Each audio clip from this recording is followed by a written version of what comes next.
I'm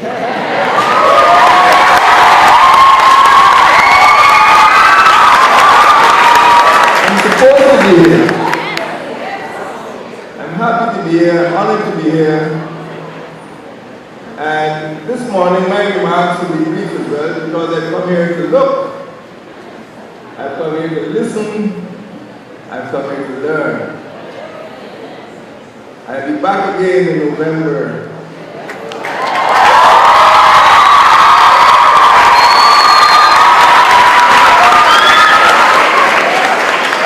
Then I can talk to mine. I can talk to mine next month. But today I come to learn from you all, from your staff. I come to look around at the surroundings. I've come to see how the students study and live in this campus. You know, 59 years ago, if you can imagine that, in 1956, I myself was like you. I went into Queen's College, having just completed what was then called common entrance. So I know what your expectations are, because I've been this way. Others will pass this way. And you will go on to have successful careers, successful lives. Everything must change. Guyana changes. Our lives change, our regions change. And the way we do things in Guyana too must change. Sometimes when we do things that are wrong, they have to be corrected. Nothing is wrong with making mistakes, but something is wrong when you don't learn from your mistakes. So, if things are not going well, we have to find out what are the reasons. As I said today, I've come to learn. Because I don't think that any other school in this country gets as much media attention as President's College.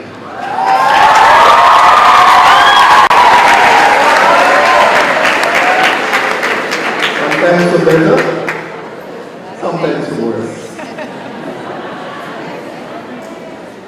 But you know, I'm not president of President's College. I'm president of Guyana. All Guyana. So although I love you, I love Guyana too.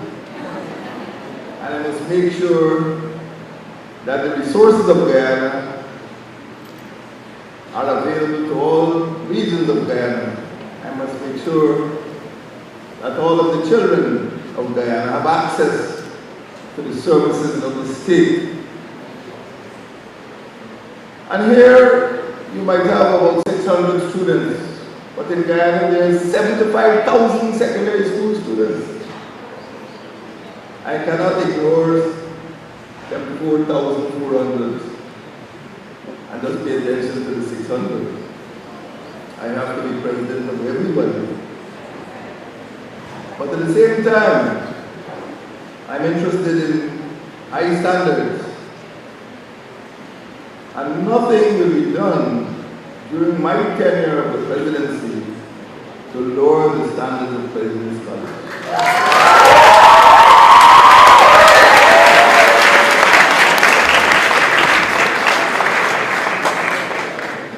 There are problems in the education system, everyone knows that.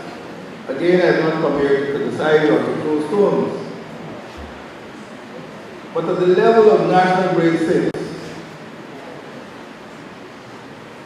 about 2 out of every 3 students who write that examination could be classified as having failed.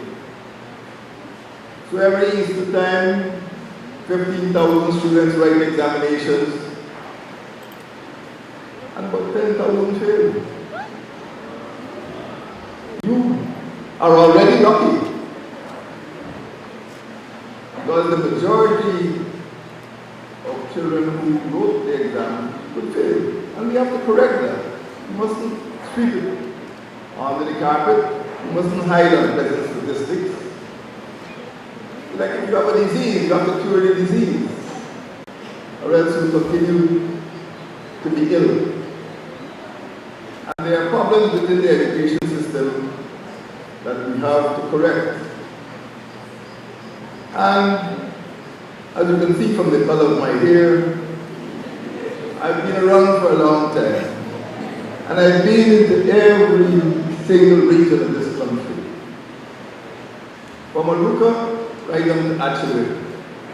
From Kaikan to Oriala. I've been there. And I'm concerned about the conditions under which children are educated. That is why, for example, I have introduced a scheme starting in the Pomeroon River for school boats, because Pomeroon has no roads, has no highway. For children to get to school, they have to go by river.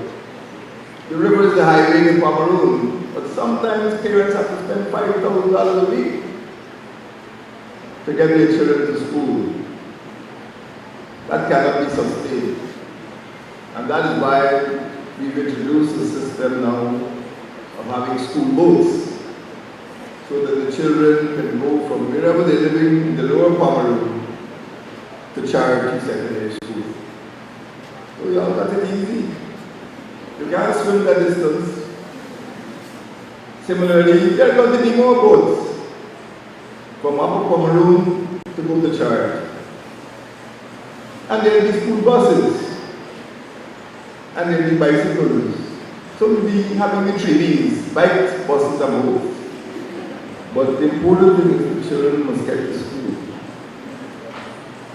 Wherever they live, they must be able to get to school. Nothing must prevent guiding children from going to school. So my visit here today is part of my whole purpose of being president. To make sure that this administration, that this president will be able to hand over to you, the children of Guyana, a country that is in better shape than we found. There must be improvement from year to year, from government to government. Otherwise, we'll be wasting time. And my task is to ensure that you could enjoy the conditions that would help you to be good citizens, help you to have a good life. I do believe that Guyana is the best country in the Caribbean. We are the biggest country in the Caribbean. We are the most bountiful country in the Caribbean. And that is why it's a good thing for children from all parts of Guyana to be able to mingle, to mix and share their experiences.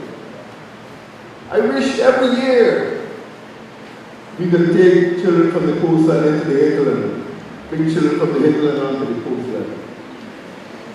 And that is why I've asked for the establishment of something called the National Cadet Corps, so that right here at President's College you'll be able to join the Cadet Corps, and during your August holidays you'll be able to go to other parts of the country to see how other people live. I want you to see waterfalls. I want you to see the rivers. I want you to see the mountains. I want you to see how beautiful flora and fauna. The biggest eagle in the world. The biggest anteater in the world. The biggest freshwater fish in the world. All of these things come from Guyana. Guyana is not made up of a few little house lots. Guyana is made up of a vast country, looking like a sea of broccoli. Sometimes you want a mountain in Eurocramo. And everywhere you look, all you see is green. And you must be able to tell yourself, this is my land, I love this country. And I want to grow up to serve this country. So, how are we going to get there? We're going to get there because you have to take over this country. We, these young people here, have to hand over the country to you. You will be the future. You are the future of Guyana. So we have to prepare you to take over this beautiful and bountiful country.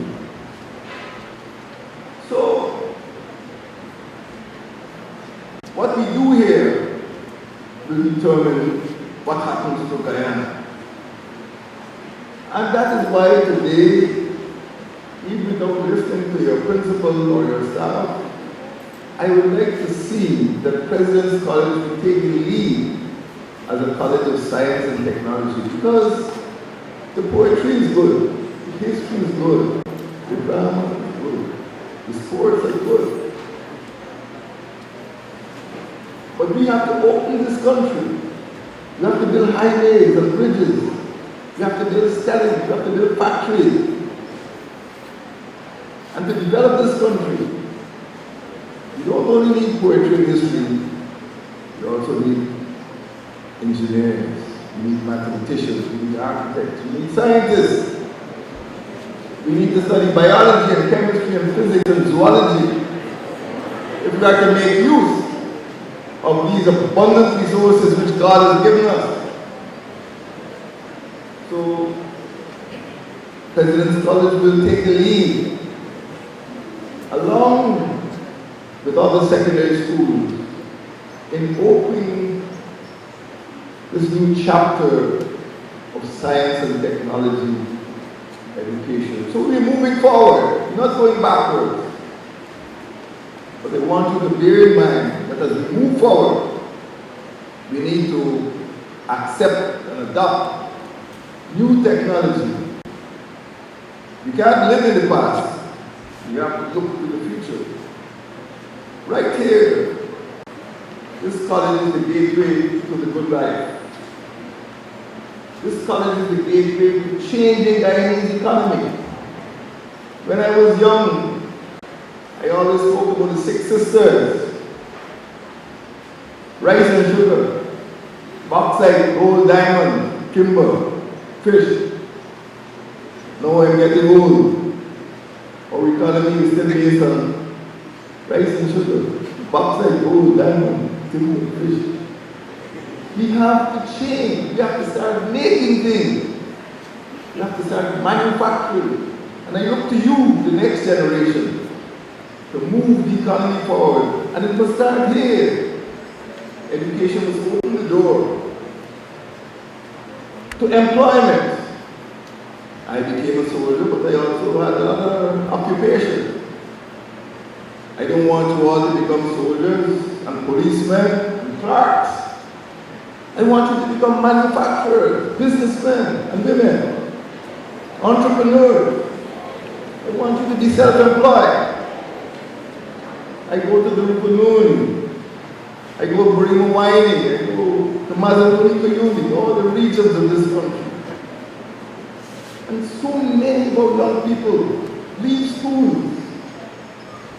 Sometimes they have the CSEC, but they're not charged. They go across to Brazil to become a waitress in some restaurant or to become a farmhand. Many more are dropping out of school. Every single month, over 500 children drop out of school. Primary and secondary school then. Some of them remain unemployed. Some of them are unemployable because they cannot read, write, complex spell properly. So education is the gateway to employment. Not looking for little work. Education is the gateway to self-employment. Once you're educated, you'll be able to find work, even if that work is for yourself. Education is the gateway to becoming entrepreneurs, to opening your own businesses. Education is the gateway to empowerment, so that you can become the chairman of the Demerara Mahaica region like Ms. Allen here. You could become president. Someone here could become president because of the education that you get. So education is the mother of everything good that you want to achieve in this life. But at the same time, you must make sure that we do not create the conditions for what they call educational apartheid. Some of you may not know what apartheid means.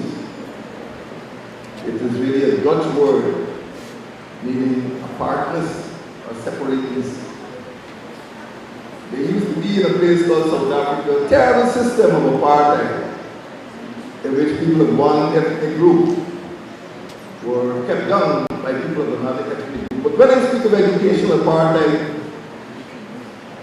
I speak of a system in which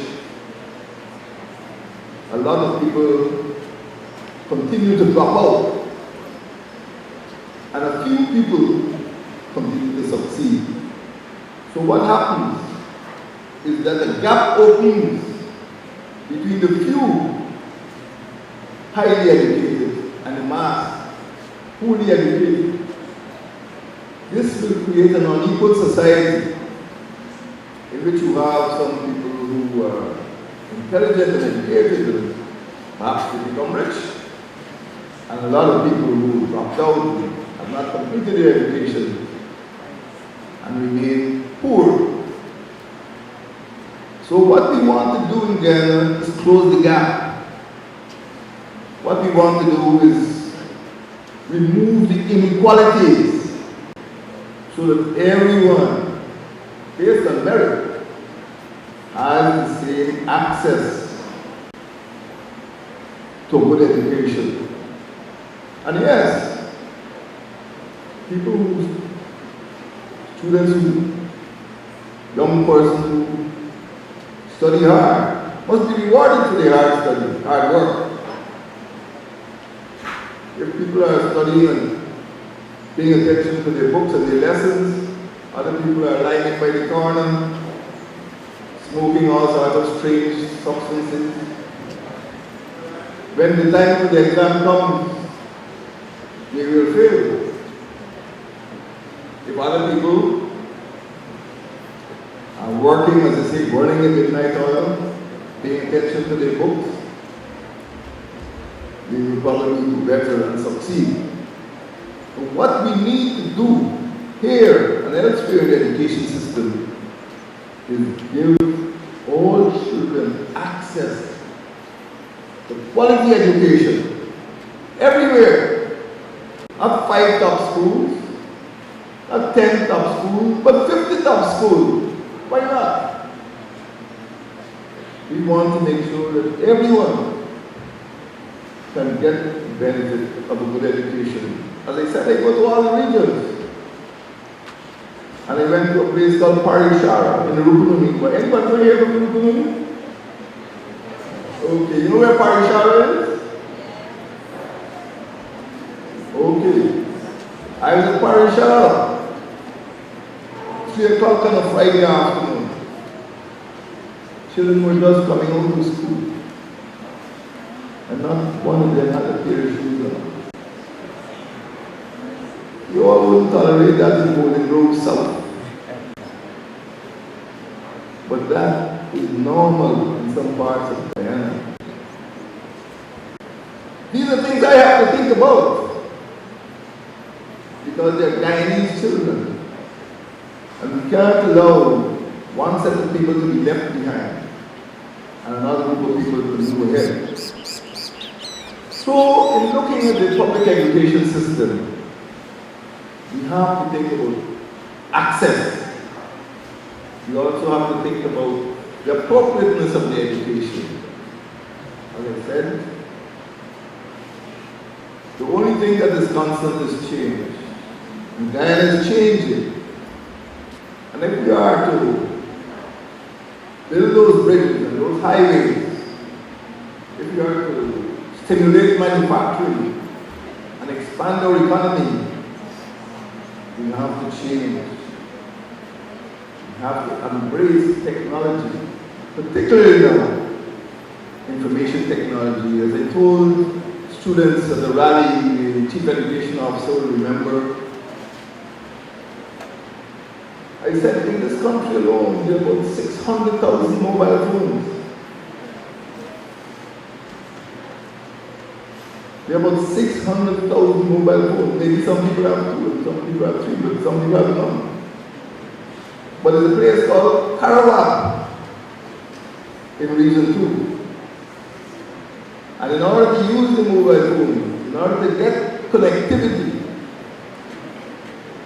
you have to climb a coconut tree. Hello.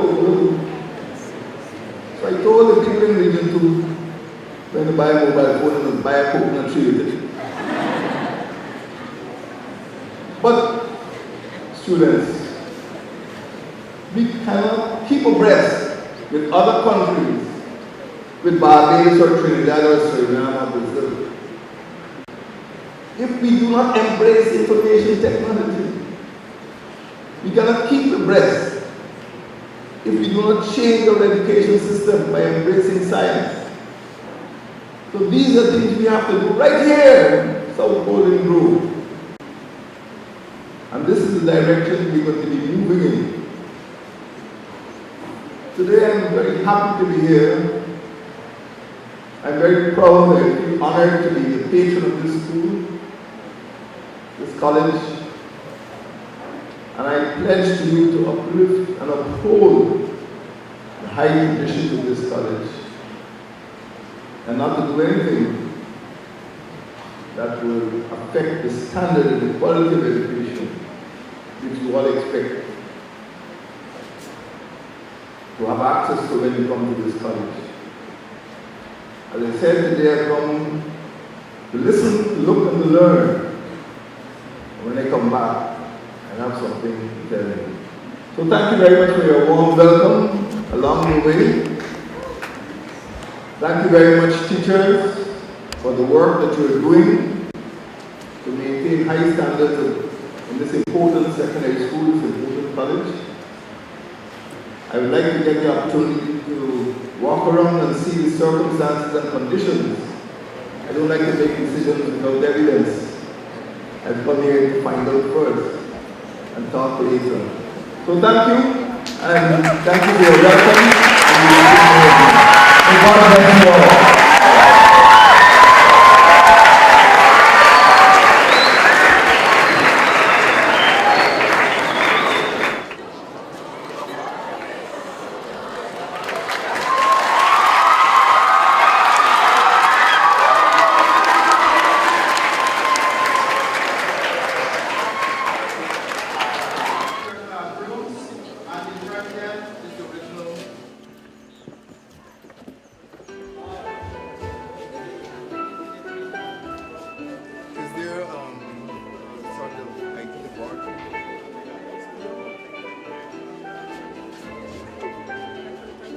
Good morning again. Good morning, sir. What class is this? 1S. Okay. So what's the topic today? What's the subject today? Mathematics. Mathematics. I better leave.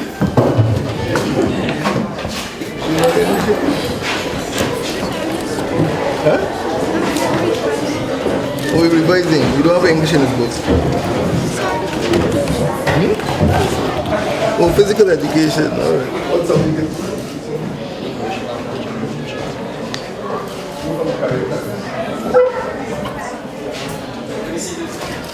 So,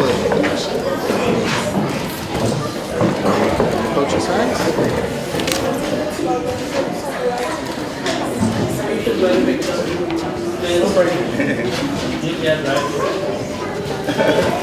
Lucky children.